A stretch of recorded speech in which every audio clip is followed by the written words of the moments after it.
الحمد لله وكفى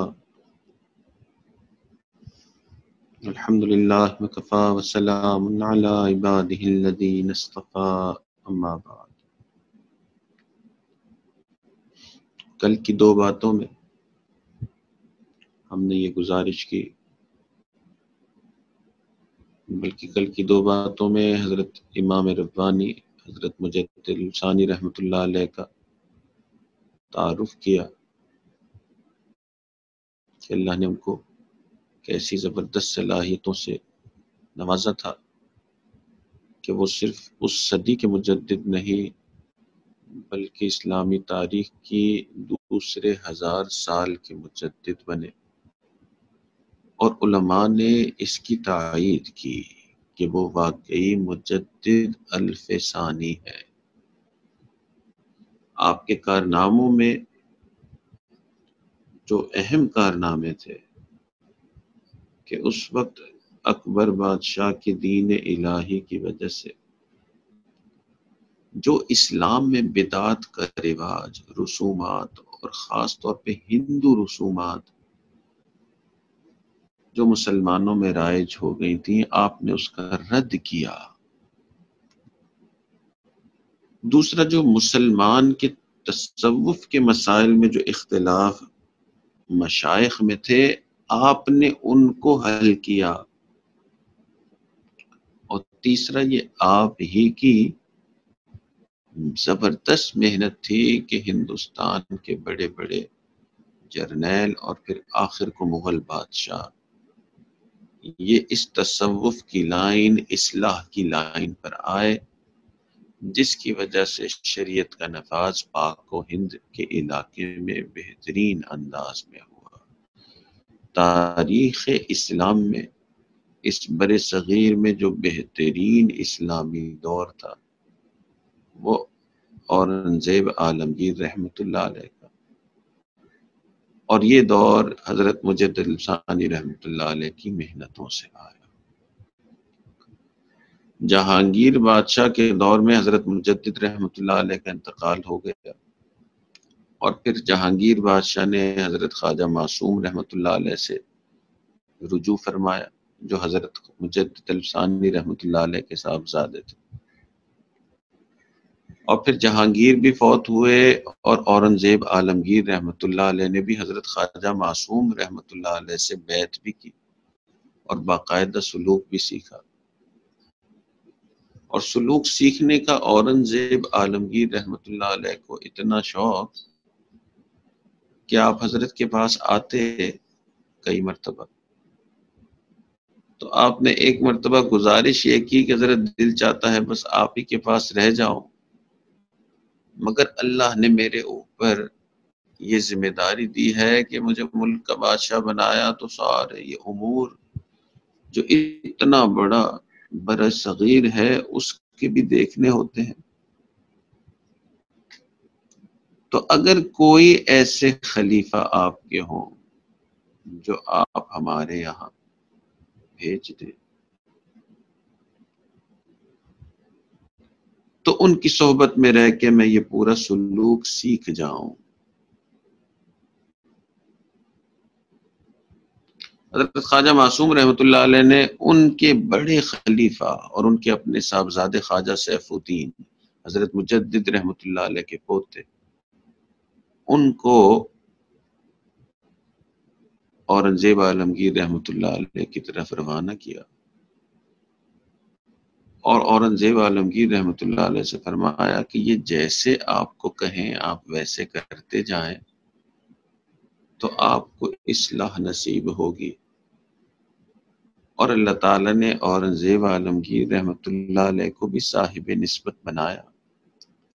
اتنا ادب وہ خواجہ سیف الدین رحمۃ اللہ علیہ کا کرتے کہ حضرت کے تہجد میں اٹھنے سے پہلے یہ بادشاہ وقت اورنگزیب عالمگیر یہ ان کے لیے پانی گرم کرتے، اور ان کی تہجد اور استنجا کے لیے جو پانی لوٹا ہوتا اپنے ہاتھ میں پکڑ کے کھڑے رہتے، پھر حضرت بیدار ہوتے اور ان کے دیے ہوئے پانی سے وضو اور استنجا کرتے۔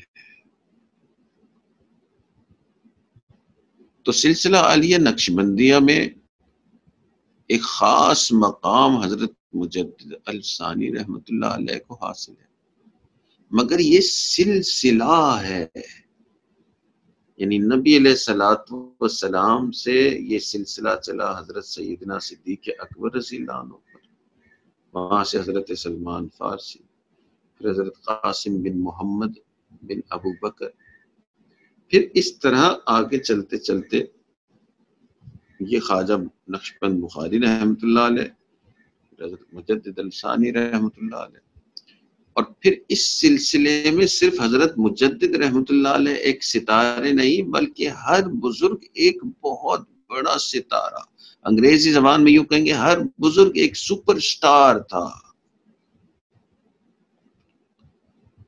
تو اس سے پہلے کہ سلسلہ کی آگے تعلیمات آپ کو بتائی جائیں، حضرت مجدد رحمۃ اللہ علیہ کے علاوہ کچھ حضرات کے تھوڑے بہت حالات آپ کے سامنے رکھنے کا ارادہ ہے۔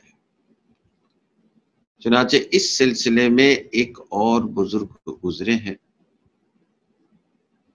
اور وہ تھے حضرت خواجہ عبید اللہ احرار رحمۃ اللہ علیہ۔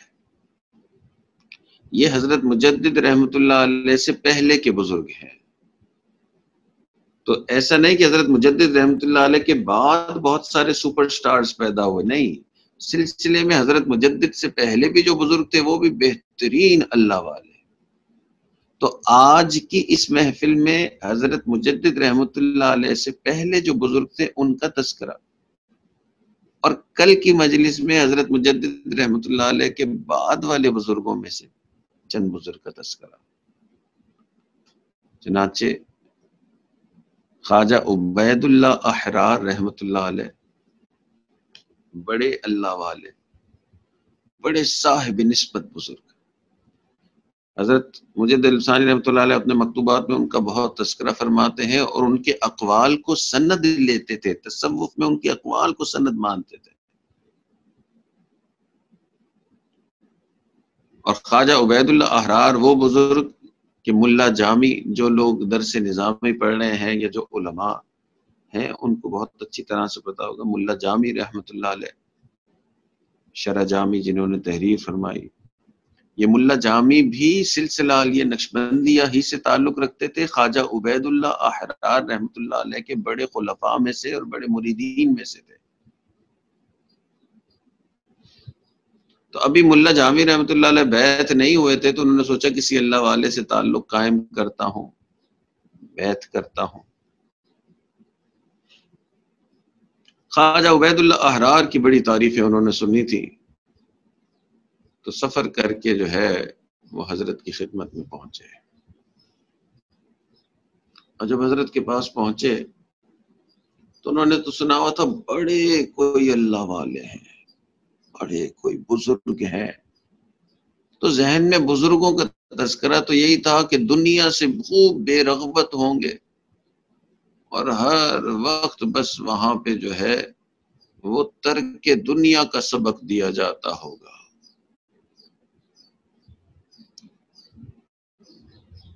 جب ملا جامی رحمۃ اللہ علیہ خواجہ عبید اللہ احرار رحمۃ اللہ علیہ کی خانقاہ پر پہنچے تو وہاں تو وہ دیکھ کر خانقاہ کو حیران ہو گئے کہ خانقاہ تھوڑی تھی محل نما، یہ خانقاہ تھی، ایسی دنیا کی ریل پیل، اتنے حضرت کے جانور تھے، ٹرانسپورٹ کے اس زمانے میں گاڑیاں تو نہیں ہوتی تھی، بڑے بڑے جانور استعمال ہوتے تھے، اتنے سارے جانور تھے۔ حیران تو وہ اس بات پہ ہوئے کہ جن میخوں میں یہ جانور بندھے ہوئے تھے وہ میخیں بھی سونے اور چاندی کی تھی۔ تو دنیا کی اتنی ریل پیل دیکھی تو انہوں نے کہا کہ یہ کیسے بزرگ ہو گئے؟ بزرگ تو وہ ہوتے ہیں ترک دنیا، جن کے پاس دنیا نہیں ہوتی۔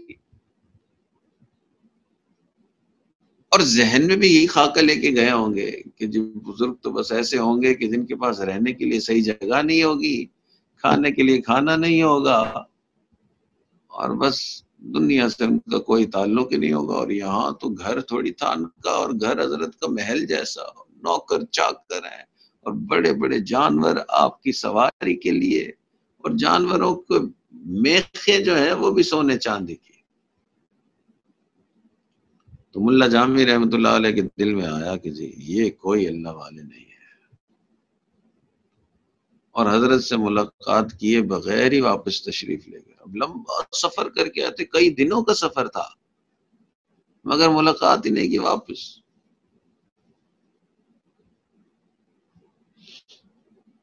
اب سفر کر کے جب واپس گئے تو راستے میں رات آ گئی، تو کہیں پڑاؤ ڈالا، سو گئے۔ خواب میں کیا دیکھتے ہیں کہ قیامت کا منظر ہے اور قیامت کی ہولناکیاں ہیں، اور خواب میں پریشان ہو رہے ہیں کہ مجھے ان ہولناکیوں سے کون نکالے گا۔ خواب میں دیکھتے ہیں کہ خواجہ عبید اللہ احرار رحمۃ اللہ علیہ تشریف لاتے ہیں اور ان کو قیامت کی ہولناکیوں میں سے نکال کے سکون کی جگہ پہ لے جاتے ہیں۔ آنکھ کھل جاتی ہے۔ اب دل میں آیا کہ میں تو حضرت سے ملے بغیر ہی آ گیا، اور خواب ایسا آ رہا ہے۔ جب وہاں سے نکلنے لگے تھے، حضرت کو چھوڑ کے آئے، تو کیونکہ فارسی زبان کے ماہر تھے، فارسی زبان میں گفتگو کرتے تھے، تو فارسی میں شعر کا ایک مصرع کہا، نہ مردستاں کہ دنیا دوست دارد۔ اس کا مطلب یہ ہے کہ وہ مرد ہی نہیں جس نے دنیا کو دوست رکھا، یعنی وہ مرد خدا نہیں جس نے دنیا کو دوست رکھا۔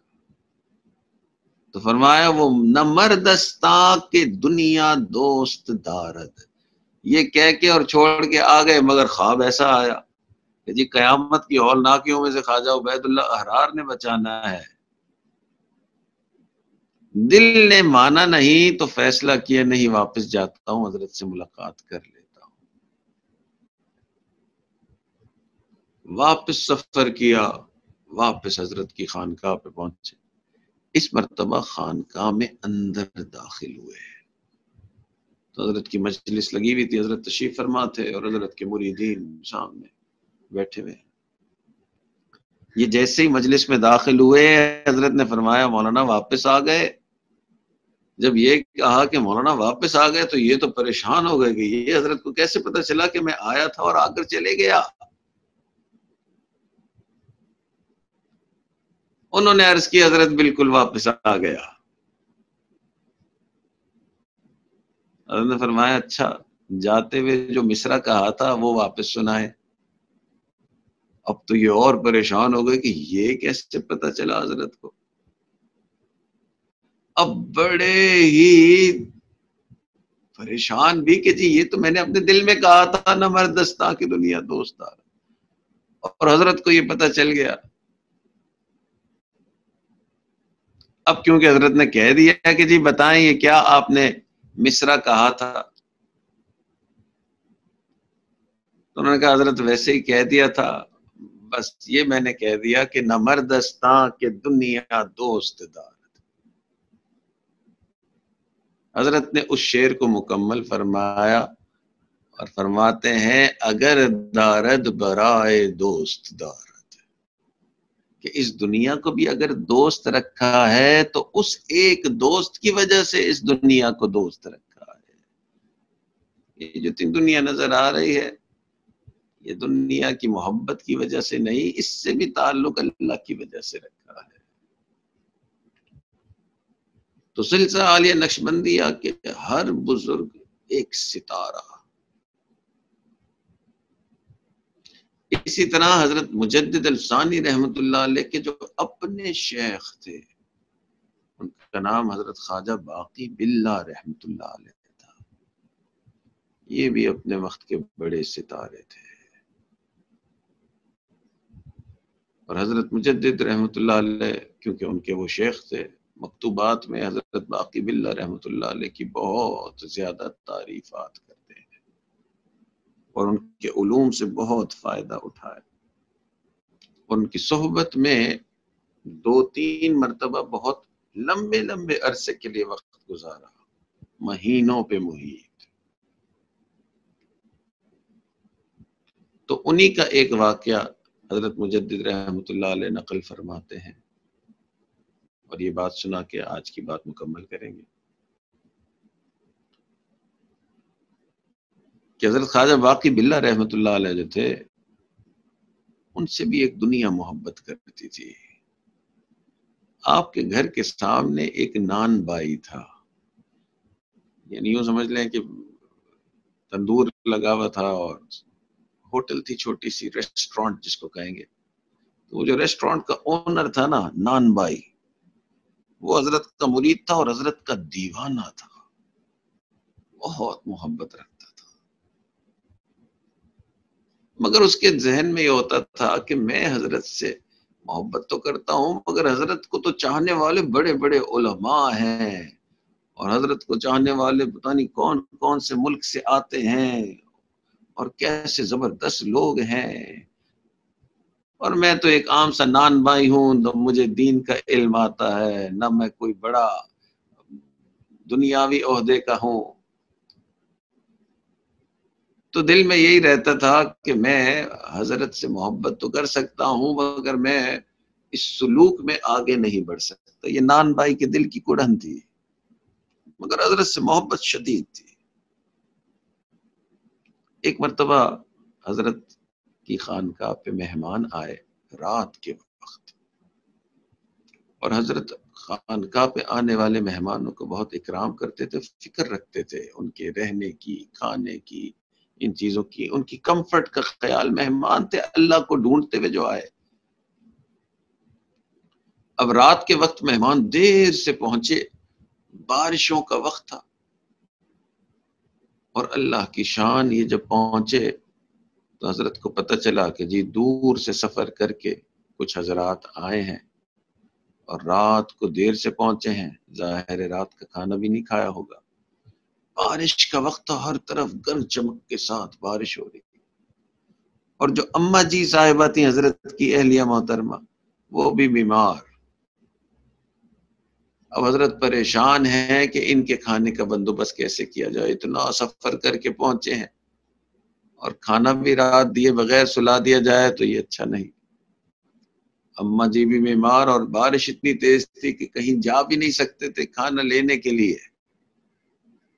نان بھائی جو سامنے اس کا ہوٹل تھا، یا جو اس کا نان کا جو ڈھابا تھا یا جو بھی تھا، اس نے دیکھ لیا کہ حضرت کے پاس مہمان آئے ہیں اور بارش تیز ہے، اور اتنی رات گئے، کھانا حضرت کے پاس کیا ہوگا ان کو دینے کے لیے۔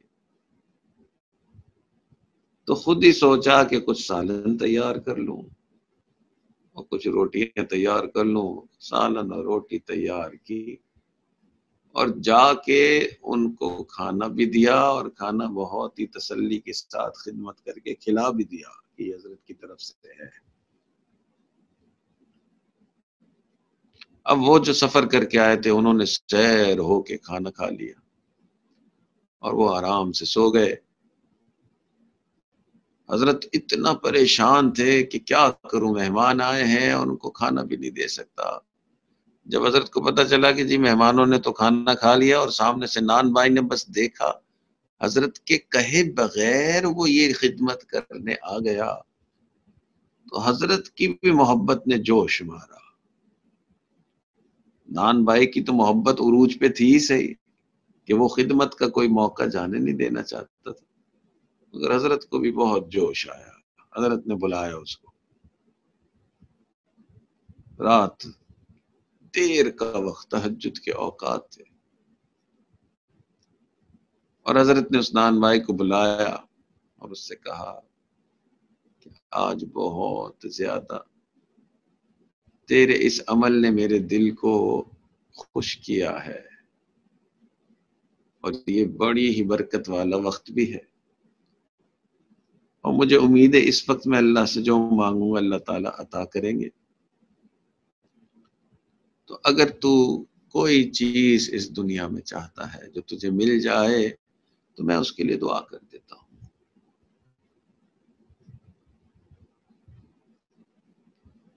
اس نے کہا کہ حضرت ایک ہی دل کی تمنا ہے کہ میں آپ کے جیسا بن جاؤں،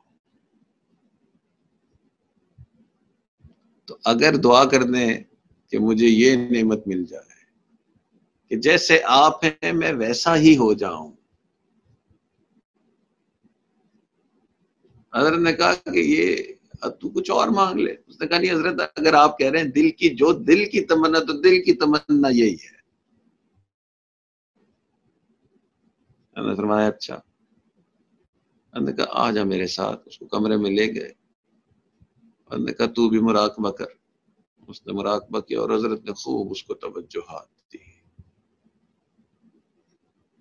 اب کتابوں میں لکھا ہے کچھ لوگوں نے یہ موقف اختیار کیا کہ باطنی ساری نعمتیں جو حضرت کے پاس تھیں حضرت نے ان توجہات میں اس کے اندر منتقل کر. اور کچھ مصنفین نے یہ بھی لکھا کہ اس کی ظاہری شباہت بھی حضرت جیسی ہو گئی. بہرحال جب یہ حضرات نکلے دونوں کمرے سے تو پوری جو حضرت کی کیفیات جو حضرت کے پاس تھا اس کے اندر منتقل کر دی.